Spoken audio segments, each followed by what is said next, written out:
दोस्तों, आप कितना भी अच्छे तरीके से क्यों न रहो, कितना भी सुव्यवस्थित क्यों न रहो और कितना भी लोगों से अपना मतलब न रखो, लोगों की भलाई करते रहो, लेकिन फिर भी कुछ लोग ऐसे हैं जो कि आपसे जलते हैं, आपको नीचा दिखाने का प्रयास करते हैं और इसके लिए वो कुछ अपशब्दों का प्रयोग भी करते हैं इनडायरेक्टली। वो डायरेक्ट आपका नाम नहीं लेंगे, लेकिन फिर भी आपके ऊपर कीचड़ उछालने का प्रयास करते रहते हैं।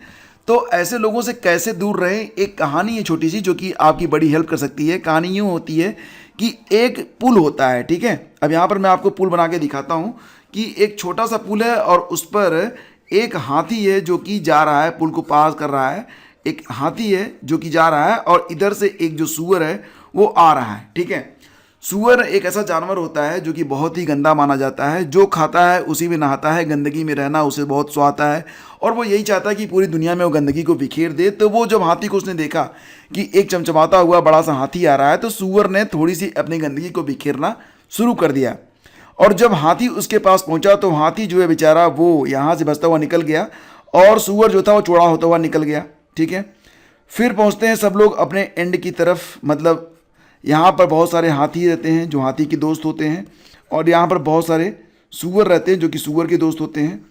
अब जब लोग पहुँचते हैं अपने अपने ग्रुप में, तो ये जो सूअर था इसने अपने दोस्तों से कहा कि देखा मेरा स्वैग, अरे मेरा जो बड़प्पन है वो देखो कि मैं कितना अकड़ के चल रहा था और वो साला हाथी इतना बड़ा था फिर भी सिर पिटाया हुआ बिल्कुल चिपक के जा रहा था। अगर वो मुझसे ज़रा भी टकराता ना तो मैं उसकी औकात उसको बता देता। तो बाकी के जो सूअर थे उन्होंने कहा कि हाँ भाई, तू तो बहुत बड़ा आदमी है, तो तेरा क्या कहना, तूने तो आज हाथी तक को डरा दिया, तेरे तो भाई बस जलवे हैं। इधर ये जो हाथी था जब पहुंचा अपने दोस्तों के पास, तो जो बाकी हाथी थे उन्होंने कहा कि अरे अरे मैं देख रहा हूँ कि वो इतनी बदतमीजी कर रहा है और तू इतना लंबा चौड़ा ताकतवर सा जानवर है, फिर भी उस सूअर को तूने जवाब नहीं दिया।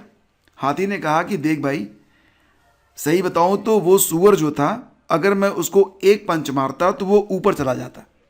उसकी इतनी मजाल नहीं थी कि वो अगर मैं चाहता तो वो मेरा एक सेकंड भी मेरे सामने वो टिक पाता, लेकिन फिर भी मैंने उसको छोड़ दिया। क्यों? क्योंकि सूअर का स्वभाव ही है गंदा रहना। वो तो गंदगी फैलाएगा फैलाएगा और हर हाल में फैलाएगा, हर तरफ फैलाएगा। अगर मैं उसको मारता तब भी गंदगी मुझे लगी जाती और इसी गंदगी से मुझे बचना ही है, तो गंदगी के पास जाना ही क्यों। जो लोग गंदे हैं और जो लोग इसी प्रकार की नीयत से आगे बढ़ रहे हैं कि जिसको देख रहे हैं उस पर गंदगी पोतने की कोशिश कर रहे हैं, तो उसको कोई ना कोई तो ऐसा मिल ही जाएगा जो इतना समझदार नहीं होगा कि गंदगी के पास क्यों जाना। वो तो उसकी औकात उसको बता ही देगा। फिलहाल मुझे गंदगी के पास नहीं जाना था, इसलिए मैं बच के निकल आया। और रही बात सूअर की, तो वो अब मुझसे काफ़ी दूर हो गया है। तो मैंने बस अपने आप को गंदगी से बचाया है, लेकिन जो लोग गंदे हैं उनकी करनी का फल उन्हें आज नहीं तो कल मिलना ही है। गंदे लोगों से आपको बच के ही रहना है, क्योंकि आपके ऊपर गंदगी फेंकने का प्रयास उनका अनवरत जारी रहेगा। और अगर आप ऐसे लोगों के चक्कर में पड़े रहेंगे तो वो एक कहावत और भी है ना कि हर भौंकने वाले कुत्ते पर अगर आप ईंट मारने का प्रयास करते रहेंगे तो आप अपनी मंजिल पर समय पर कभी कभी नहीं पहुंचेंगे। क्यों? क्योंकि आपकी सारी एनर्जी तो उन कुत्तों को मारने में निकल जाएगी जो कि आपको सिर्फ भौंक सकते थे, आपका बाल भी बांका नहीं कर सकते थे। इसलिए दोस्तों, हमेशा अपनी एनर्जी को अपने ग्रोथ में लगाइए, अपनी स्टडी में लगाइए, अपने काम में लगाइए, जिससे आपको जो है आगे का रास्ता मिल सके और आप तरक्की कर सकें।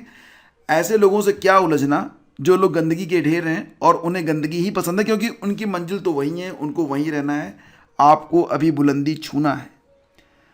तो बस अपने मन में हमेशा अच्छी भावना रखें, अपनी ऊर्जा को सकारात्मक दिशा में लगाएं। एक दिन आपकी परछाई को छूने का भी इनकी औकात नहीं रहेगी कि एक दिन वो आपकी परछाई को भी टच कर सकें।